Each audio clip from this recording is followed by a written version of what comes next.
And this morning, for our first session, we're going to talk about antibiotic stewardship in dentistry, trends, best practices, and integration to the daily flow of dentistry. We have two speakers. We have Dr. Marie Fluent, who is a longtime dental practitioner, and we have Emily McDonald, who is an infectious diseases consultant who is at the Centers for Disease Control. So, good morning, everybody. I'll just start by saying that Marie and I have no disclosures relevant to this presentation this morning, and that the learning objectives for today are to summarize dental antibiotic use trends in the United States and resources available to support dental stewardship, to discuss best practices for antibiotic use in the dental setting, and to describe how to integrate antibiotic stewardship into an infection control program. I will be talking about the first objective. Marie will be talking about the second and third objectives. So starting with trends in dental antibiotic prescribing, um, we always like to start our talks with this slide just to put this in context, but antibiotic use is the primary driver of antibiotic resistance. CDC's most recent antibiotic resistance threats report estimates annually that there are more than 2.8 million infections and close to 36,000 deaths due to antibiotic resistant infections, and that is just in the United States. In addition, antibiotic use can lead to adverse events and other complications. We know that 1 out of every 1,000 antibiotic prescriptions leads to an emergency department visit, and this causes more than 200,000 ED visits annually in the US. Antibiotic use is also the most important modifiable risk factor for developing Clostridioides difficile infection, which is a potentially life-threatening gastrointestinal condition. Patients are 7 to 10 times more likely to develop C. diff while taking an antibiotic compared to someone who has not been on an antibiotic. So, antibiotic stewardship is essential for patient safety and combating antibiotic resistance.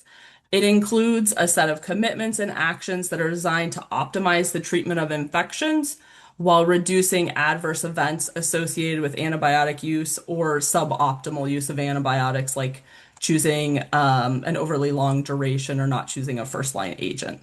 So, antibiotic stewardship tries to ensure that patients don't receive unnecessary antibiotics. And when they do need an antibiotic, they get the right one at the right dose and for the right time frame. Antibiotic stewardship applies to all healthcare settings, and this includes the dental setting. So in 2013, dentists wrote nearly 10% of all outpatient antibiotic prescriptions in the US, making them the fourth highest prescriber of antibiotics, following family practitioners, pediatricians, and internists. And this number doesn't include prescriptions that came from dental specialists, people like periodontists or oral surgeons, or from medical professionals like ER doctors, primary care providers, and orthopedic surgeons, all of whom we know prescribe for antibiotics for dental indications. So the real impact is even greater than what this 10% number shows. So, past studies have shown that about 80% of antibiotics prescribed for prophylaxis before dental visits were unnecessary based on existing guidelines. So, there is evidence of a high frequency of inappropriate prescribing by dentists, but this also means there are opportunities for improvement by implementing stewardship practices. As a result, there have been national efforts to improve antibiotic use in dentistry. This started as part of the 2015 White House Forum on Antibiotic Stewardship. At that time, the American Dental Association, or ADA, indicated it would develop guidelines to address antibiotic use for common dental conditions. Then, during the 2018 to 2019 Antimicrobial Resistance Challenge, the ADA specifically pledged to create and disseminate guidance to help dentists appropriately prescribe for dental pain and swelling. And then at the end of 2019, the ADA published this treatment guideline. So the guideline recommends limited antibiotic prescribing and prioritizes dental treatment instead. This is because for most episodes of dental pain and swelling, the solution is a dental procedure, not an antibiotic.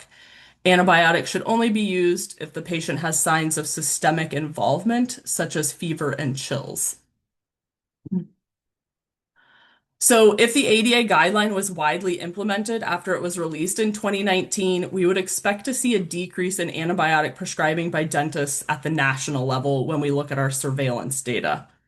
And as I showed you before, the numbers that previously we had were from 2013. So we worked on doing an updated analysis of dental antibiotic prescribing to look at more recent trends in the data. And for our data sources, we use the IQVIA Exponent prescription database and the US Census Bureau's population estimates. And we looked at 2018, the year before the guideline, up through 2022. IQVIA Exponent captures more than 92% of all US outpatient prescriptions that are dispensed from retail pharmacies, and it uses this number to project to 100% coverage of the United States. And we used it to obtain oral antibiotics prescribed specifically by general dentists. We used the US Census Bureau population estimates as denominators for our analysis so we could calculate prescribing rates. And our results showed that dentists prescribed approximately 25 million antibiotics per year during 2018 to 2022. And this means that approximately 75 antibiotic prescriptions were dispensed for every 1,000 people in the US each year. The left axis on this line graph displays the number of outpatient antibiotic prescriptions in millions, with dental antibiotic prescriptions being shown in orange and total antibiotic prescriptions shown in blue. And we see that dental antibiotic prescriptions have been relatively stable over the time frame, while total antibiotic prescriptions coming from all prescribers have decreased. The blue bars on this graph display the percent of total antibiotic prescriptions written by dentists. And since total antibiotic prescriptions decreased, particularly during the COVID-19 pandemic years, while dental prescriptions remained stable, we saw that dentists' share of antibiotic prescribing actually increased to more than 10% during 2020 to 2022 compared to the previous years. The antibiotics that were most prescribed by dentists were amoxicillin, clindamycin, penicillin V, azithromycin, and amoxicillin clavulanate. And we see that amoxicillin and clindamycin accounted for about 80% of all the antibiotics prescribed. So amoxicillin prescriptions represented by the blue line increased from 64% to 68.1%, while clindamycin prescriptions represented by the orange line decreased from 14.2 to 11.8% over this time frame. This represents a favorable shift in antibiotic selection since amoxicillin is the first line agent for most dental indications.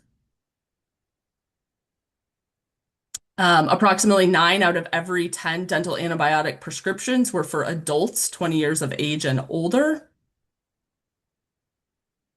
And when we look at dental antibiotic prescription rates stratified by age, shown here per 1,000 persons, we see that children have the lowest rates. They're at the bottom of the graph in the yellow and purple, and prescribing increases generally with age, so that the highest rates are for individuals 65 years and older, and they're represented by that blue line at the very top of the graph. On this map, states with higher prescribing rates are shown in darker shades of blue, and the antibiotic prescription rate in the highest prescribing state was nearly double the lowest prescribing state in 2022. New York had the highest rate with 94 prescriptions per 1,000, and Alaska had the lowest rate with 49 prescriptions per 1,000. And just of note, it looks like Arizona is there in the middle, in that middle blue with about 65 to 74 prescriptions per 1,000. So despite the ADA's release of an evidence-based treatment guideline in 2019, Antibiotic prescribing by dentists looks to have remained relatively stable during 2018 to 2022. And possible explanations for continued high prescribing among dentists include poor dissemination and implementation of new guidelines, pressure from patients and other healthcare providers to continue prescribing, according to previous patterns and recommendations, diagnostic uncertainty and concerns about patient follow-up, or just limited awareness of antibiotic use risks and the significant role that dentists play in overall prescribing. And most likely it is, some combination of these various factors at play. So, antibiotic stewardship is needed to improve prescribing in dentistry, and this includes widespread dissemination of the ADA treatment guideline as well as current prophylaxis recommendations, along with evidence-based stewardship interventions that can change prescribing behavior. And it's critical that we engage dentists and the dental team in this process. So CDC's core elements of outpatient antibiotic stewardship provide a framework that can be used to improve antibiotic use in the dental setting. And the four core elements are commitment from leadership, action for policy and practice, tracking and reporting of antibiotic use, and education for prescribers as well as patients. And because dentists prescribe antibiotics as prophylaxis and for treatment of dental infections, dentists and dental clinics have always been outlined as an intended audience of the core elements, and its framework should be considered when implementing those best practices in the dental setting. CDC has collaborated with the Association for Dental Safety, or ADS, to try to improve dental antibiotic prescribing for both infections and for prophylaxis. And CDC's funded ADS through a cooperative agreement to update and develop new communication materials and website content on appropriate antibiotic use, as well as to disseminate stewardship resources, tools, and clinical practice guidelines.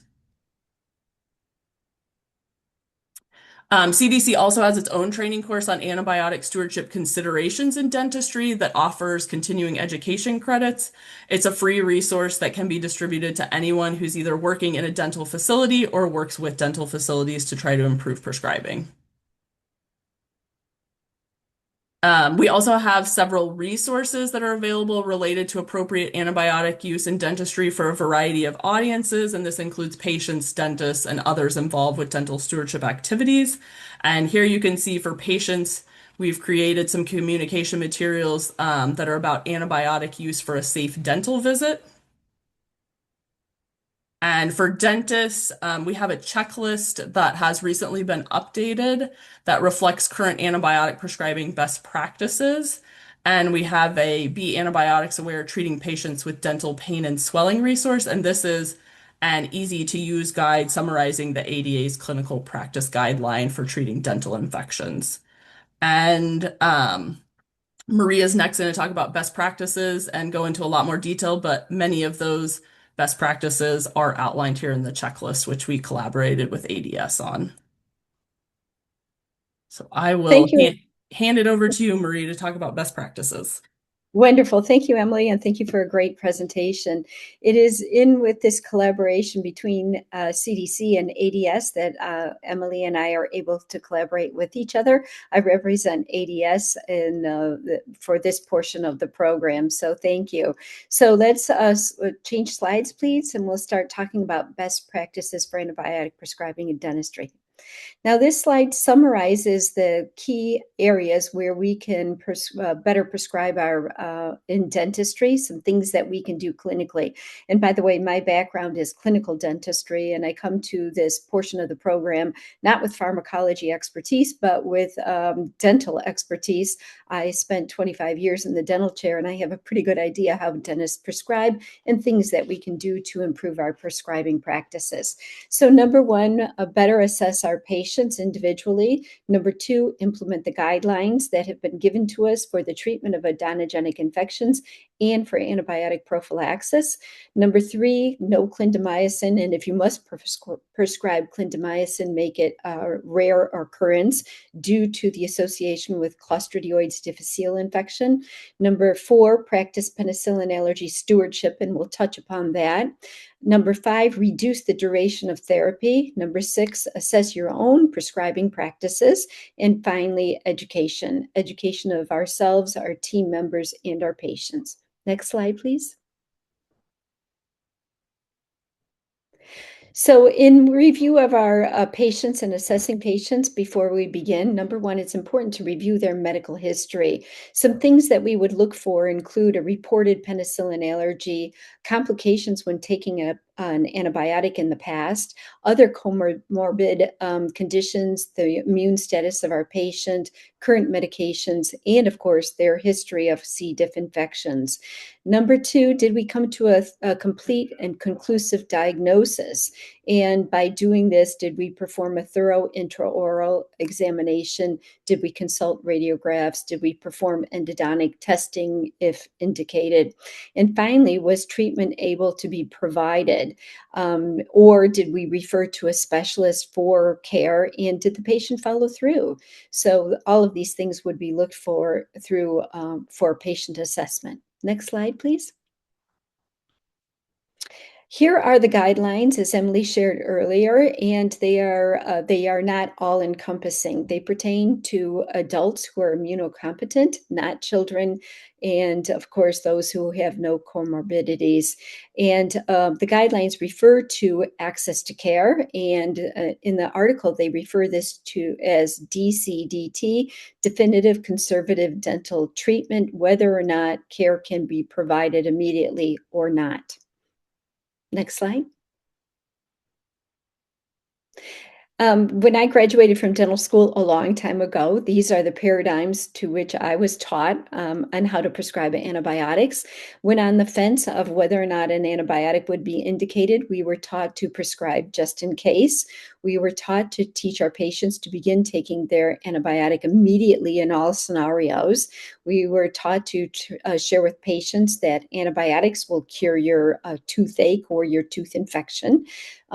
When in contact with a patient who with a self-reported penicillin allergy, we would automatically pick up our pens and prescribe a different antibiotic. And we typically prescribe for a 10-day duration of therapy, which might be on your software management templates, by the way.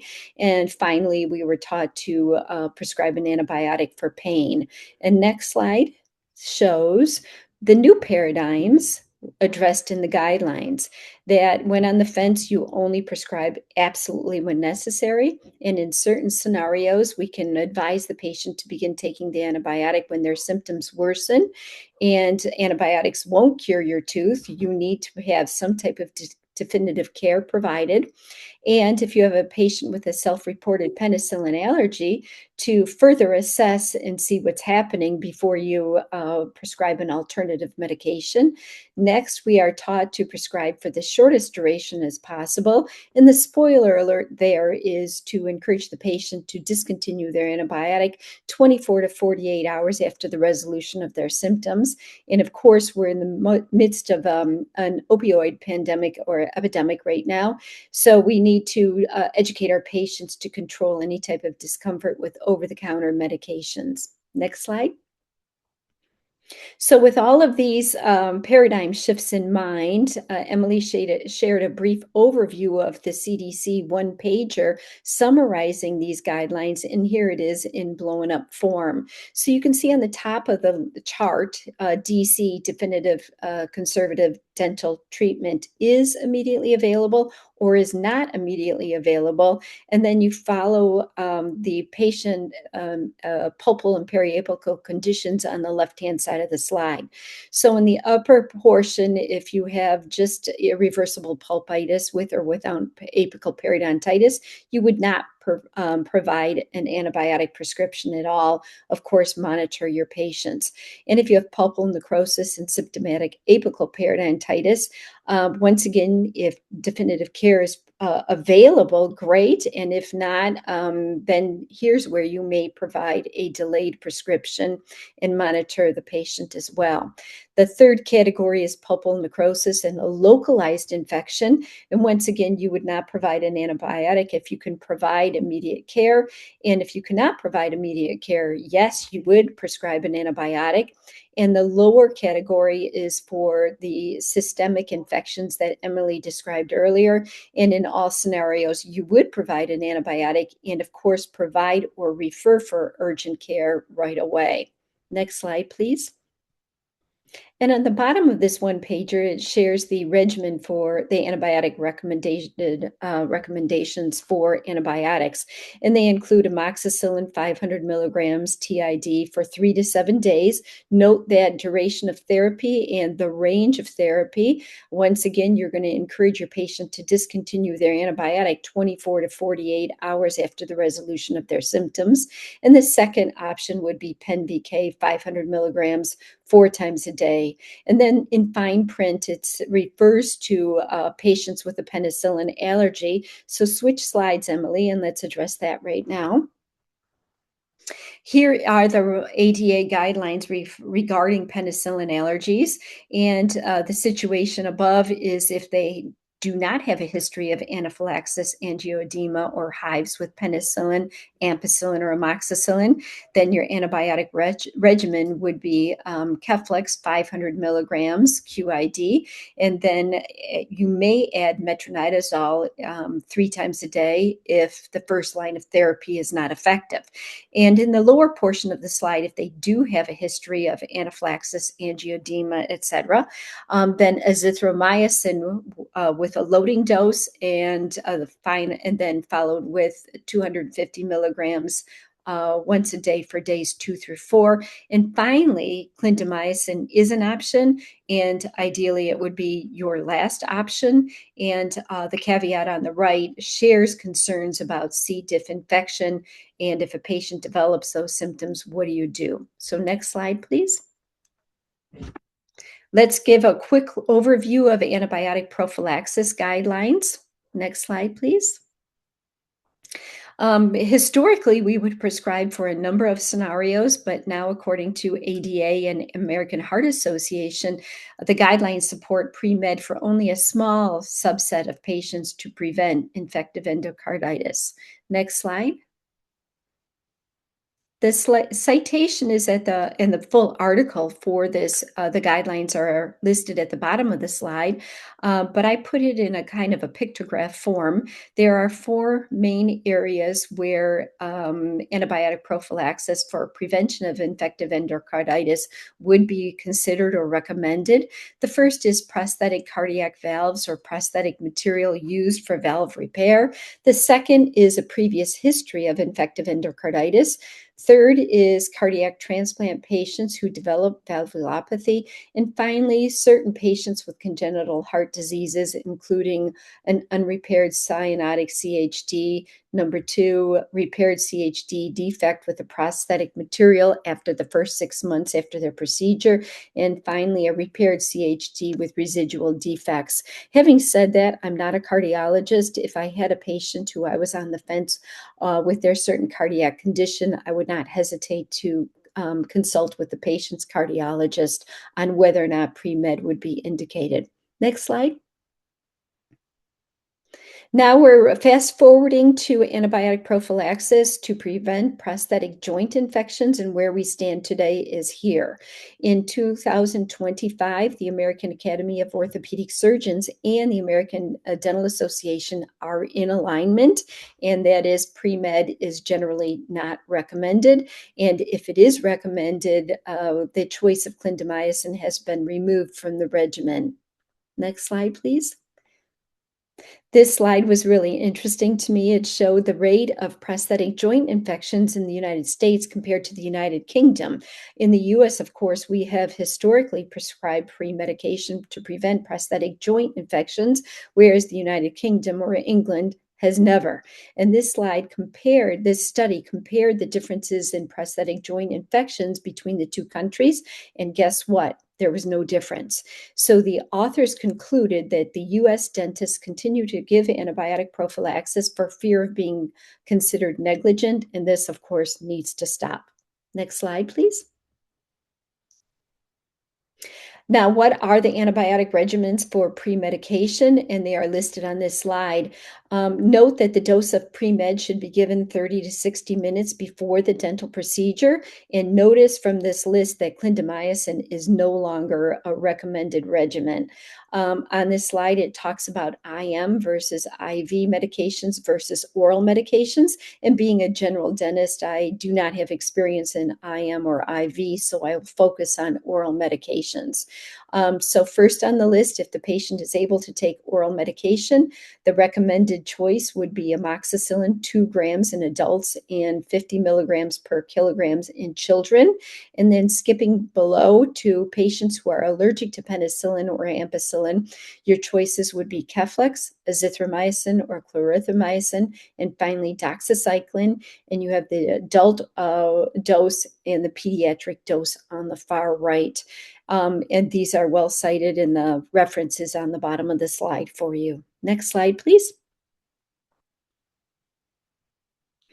Now, addressing C. diff in dentistry is important because of the close association with Clostridioides difficile infection.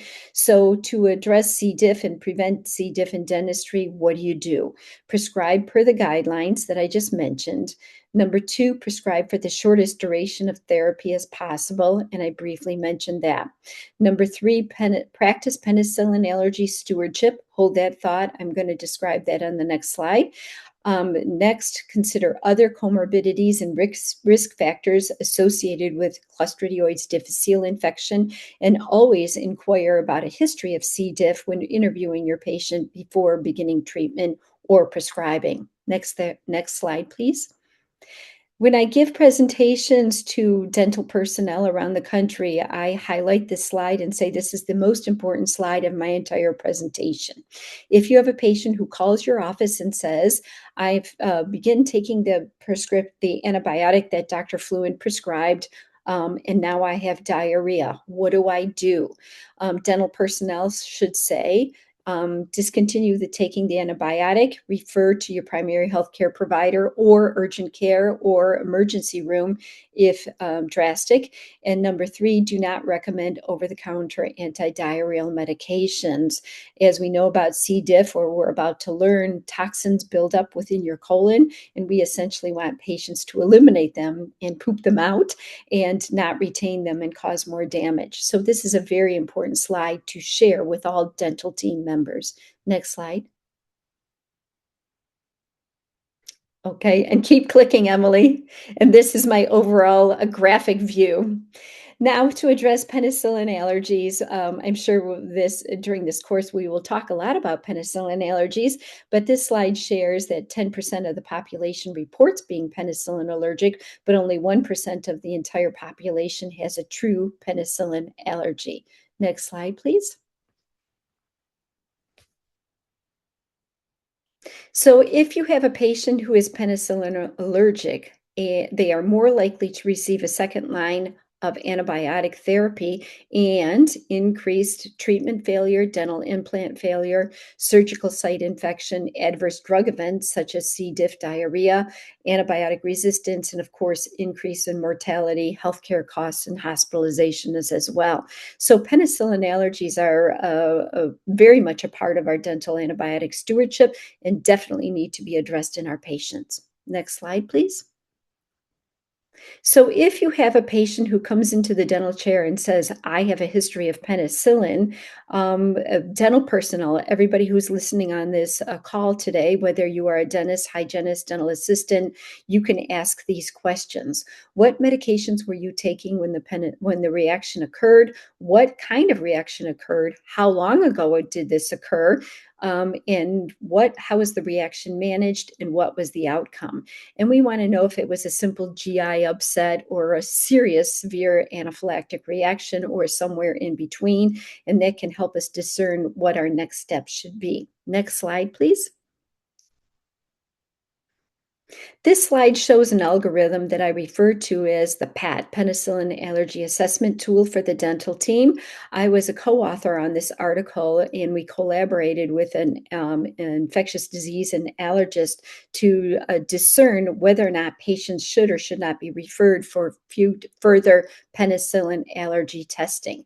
Now, the font is small and the algorithm is difficult to read, but it just basically shows that severe allergies are on the far left, and adverse events of non-allergic reactions are on the far right, and whether or not the patient could be or should or could benefit from allergy testing from an allergist.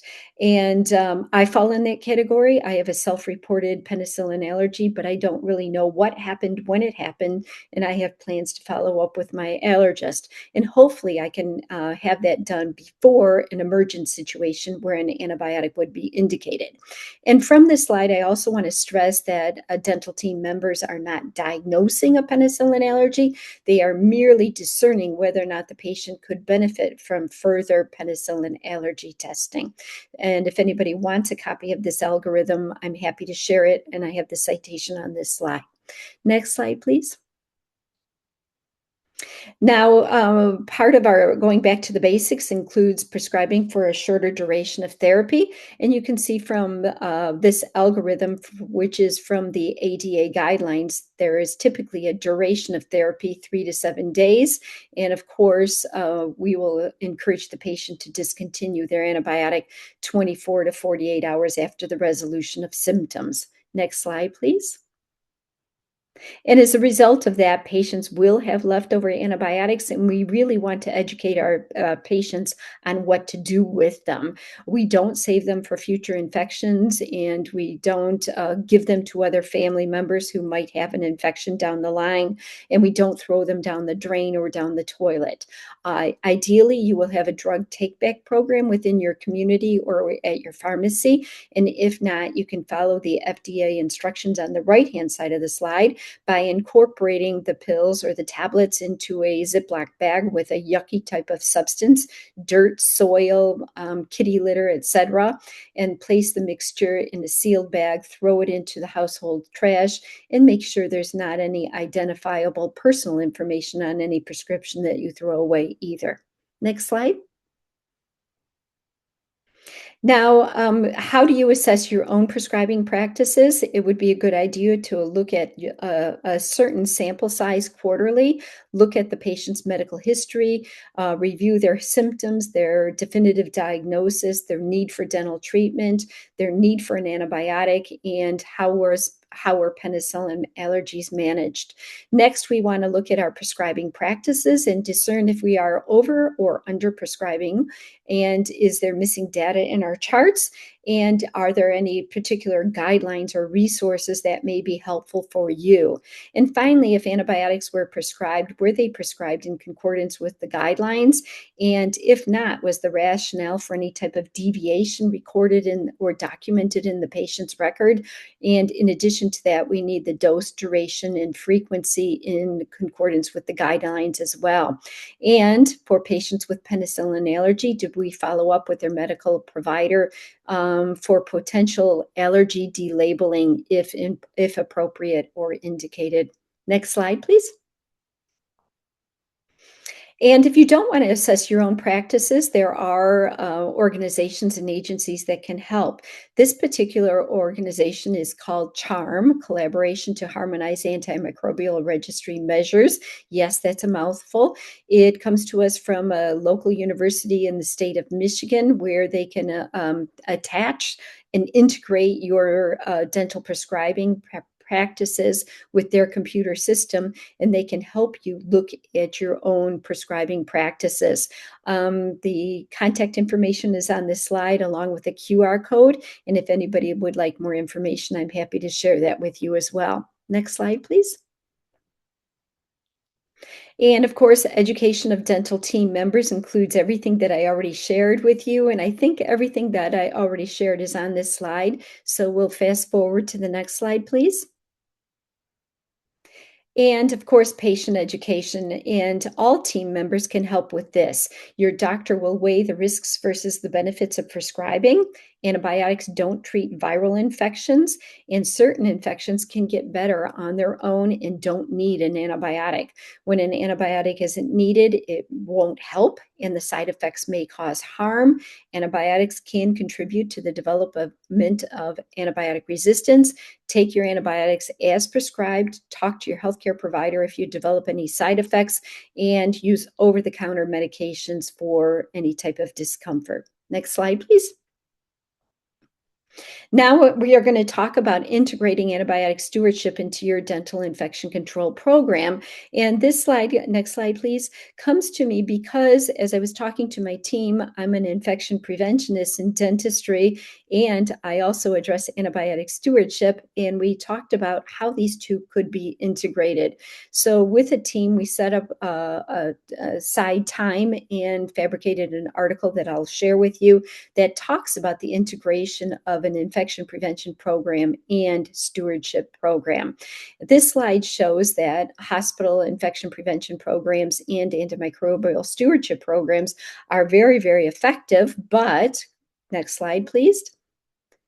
When they are combined, they are much more effective. When they are integrated, the programs each are strengthened and more effective, and experts do recommend the collaboration between stewardship and infection prevention to enhance the effectiveness of both. So with that in mind, we set out to discern, could this be done in dentistry? Fast forward to the next slide, please. So with our team, we did publish an article, and the citation is in the bottom portion of this slide. And in the article, we talk about the steps to integrate both antibiotic stewardship and infection prevention in dentistry. Next slide. The first step is that, of course, you need a leader of both programs. You need to have committed administration and leadership support. You need to establish your goals and priorities, and like anything else, write it down. So the leader of your facility does set the tone, and of course should have resources dedicated for both of these programs, and make sure that you have adequate education, networking, educational resources as well. And if you have a dedicated leadership, you are more likely to have success of both programs and the integration of both programs. Next slide, please. Now it's important to build your team. Once you have your team leader, make sure the entire team is educated and trained. You want to roll out, monitor, and evaluate your entire program.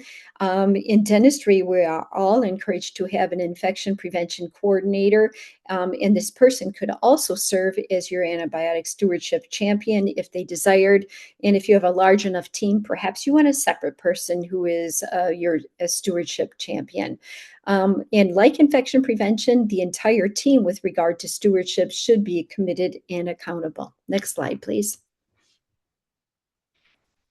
Now that you have your team, it's important to develop your policies. Make sure you have a comprehensive and written program. Make sure it's tailored to your practice and your specific practice location. And this, of course, will improve your efficiency, quality, consistency, and patient safety as well. In your policy, include your standard operating procedures, your policy, your action plans, any type of references and resources. And like infection prevention, we are asked to evaluate and assess our program at least annually. The same could be and should be true with regard to antibiotic stewardship. Look at your program and assess and discern, are we doing well? Are we on track? Are there areas where we could or should improve? Next. Now it's time to incorporate antibiotic stewardship in your practice flow. And at this point, I pause with regard to my presentations that I give around the country. And I state that, antibiotic stewardship, it's an act of love. It is not it's not a sexy component of dentistry, meaning it's not a new high-tech device where people are going to ooh, ah, and marvel around and extrapolate how this could save us time and chair time.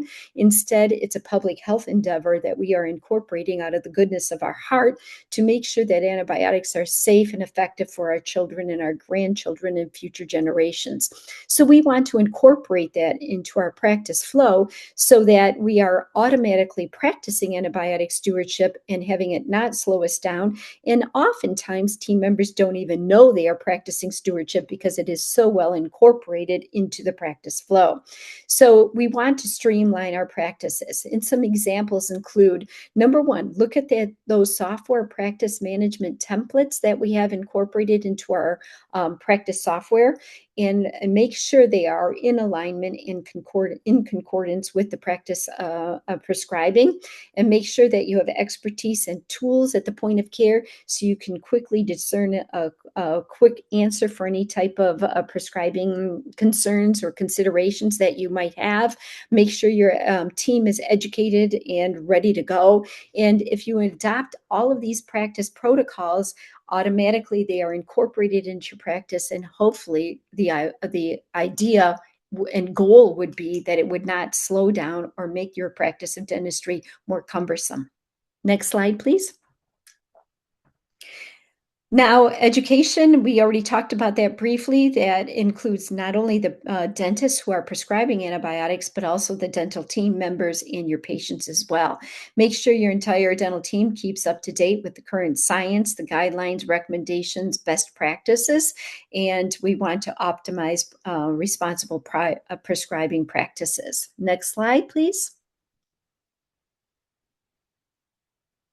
And then finally, program evaluation. As mentioned, it's important to reassess your program regularly, ideally annually. You want to continuously monitor, review, develop solutions to any type of concerns or issues that might arise. And they will arise. You will have unusual situations or practitioners or specialists who are not in alignment with the guidelines, and you might have to have some difficult conversations. Quality improvement does protect both patient safety, improves outcomes, and prevents the spread of infections and resistant infections at that. A tip for you on this slide, the Association for Dental Safety, ADS, does help operationalize infection prevention and stewardship, safety regulations, guidelines, standards, and best practices to ensure a safe dental visit. Next slide, please. I do have some resources for you, and some of these come to us from CDC, as Emily shared in her portion of the program. Next slide. And for my portion of the program, for my resources, I have this very cool QR code. We developed this for ADS and passed this information on to CDC. And when you click on that QR code, it will lead you to the Association for Dental Safety resources for antibiotic stewardship. And all of the resources are divided into 4 quadrants.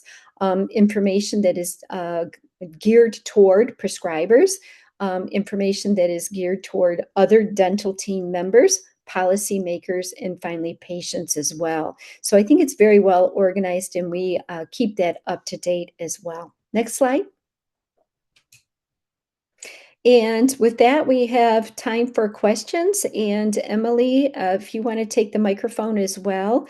And hopefully some questions have arisen that we can address during this presentation.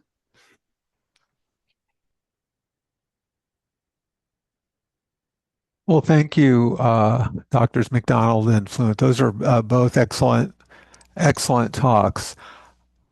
I'm going to ask, I think that Toe, you probably asked this because it comes from our group. Considering, and this is for Dr. Fluent, considering the successful changes dentists implemented in prescribing practices during the opioid epidemic, what specific lessons learned and best practices can they now apply to effectively curb inappropriate antibiotic use? Well, I think that opioids obviously is a hot topic. And I think that what really curbed that what the opioid crisis and address the opioid crisis in dentistry is, number one, mandated continuing education with regard to opioids. I'm even though I'm no longer a prescribing dentist, I keep my dental license current, and I am required to have pain management as part of my CE for relicensure in the state of Michigan. Unfortunately, we don't have that with regard to antibiotic stewardship, and I wish that we did. And if we could gravitate toward mandated CE in this area, that would be very helpful. Number two, we have greater scrutiny on our prescribing practices and checks and balances throughout the system.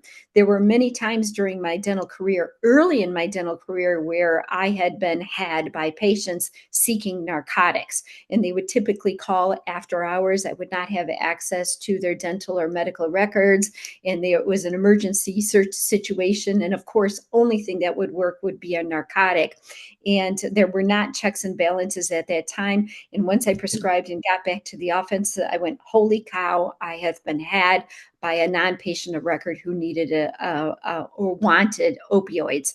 So now we have checks and balances, and I would like to see better integration of our medical and dental records and communication with pharmacy to really incorporate stewardship and better practice prescribing in dentistry as well. So those are my observations. And Emily, if you had any other input or insight on that, that would be great too. I'll just say that, in the literature, we've seen that people who, outside of dentistry, just people who are high prescribers of antibiotics tend also to be high prescribers of opioid medications. And so, yeah, some of those same sort of, I guess, behavioral nudges or changes to the EMR, like clinical decision support, those can help, as well as sort of audit and feedback to say, like, you're a high prescriber, you're in the top 10% of, prescriptions for antibiotics of people who are similar to you, treating similar patients. Those sort of things can help to kind of make those behavioral nudge changes. Okay, we have one other question from Kelly Kronsberg. Do you have suggestions on how we can best reach dental practitioners to provide education and increase awareness for either one of you guys?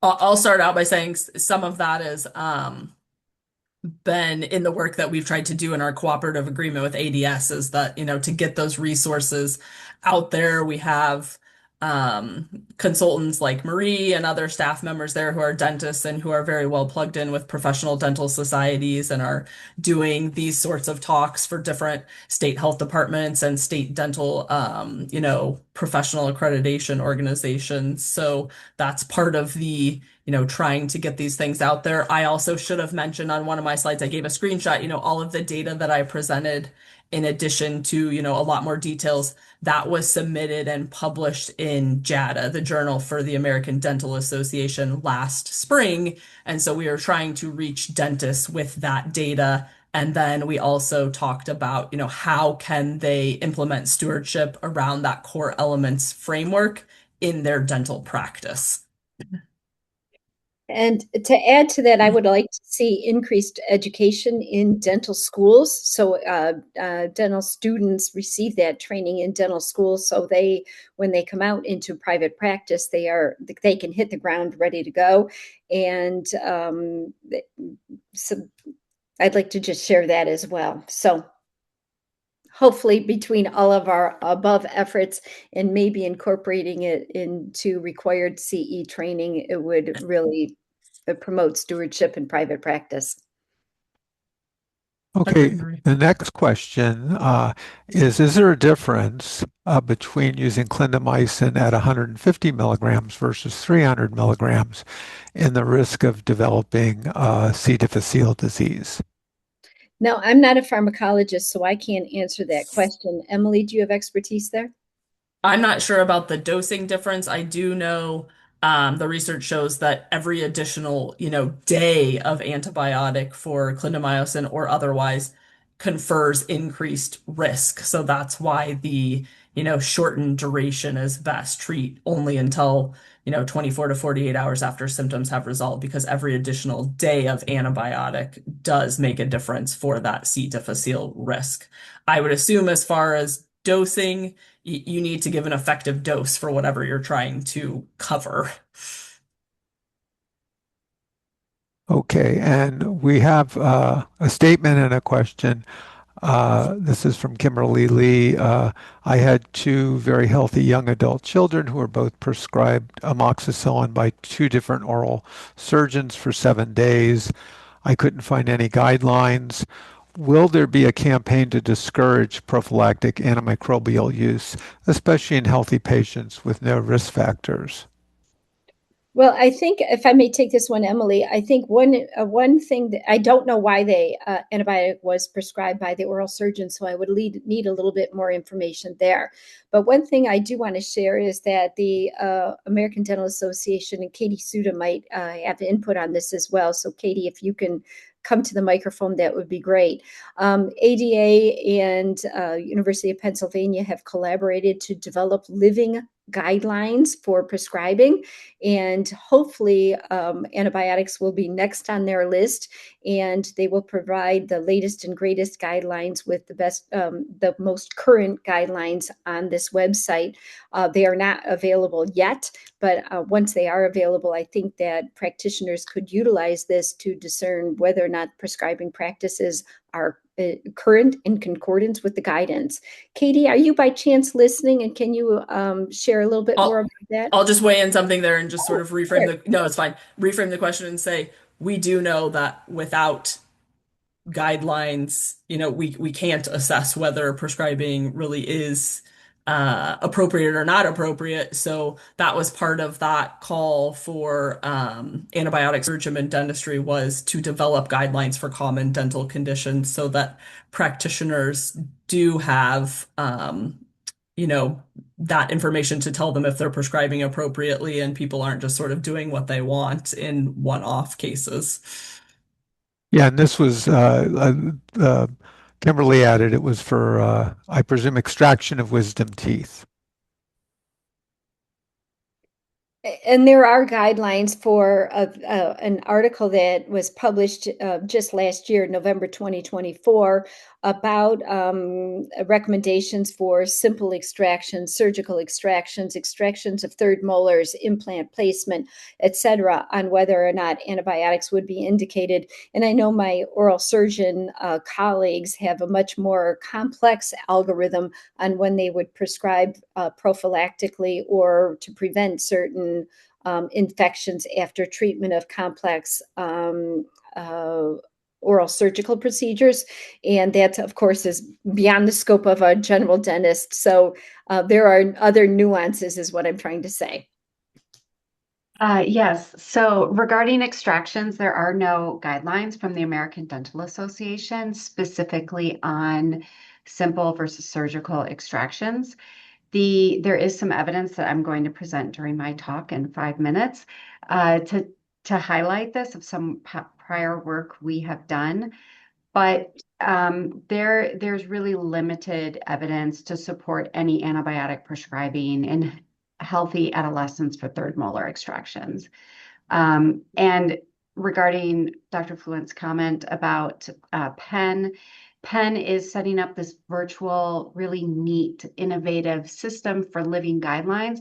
However, as far as I'm aware, they are not focusing yet on use of antibiotics for extractions for prevention of post-extraction complications. Thank you.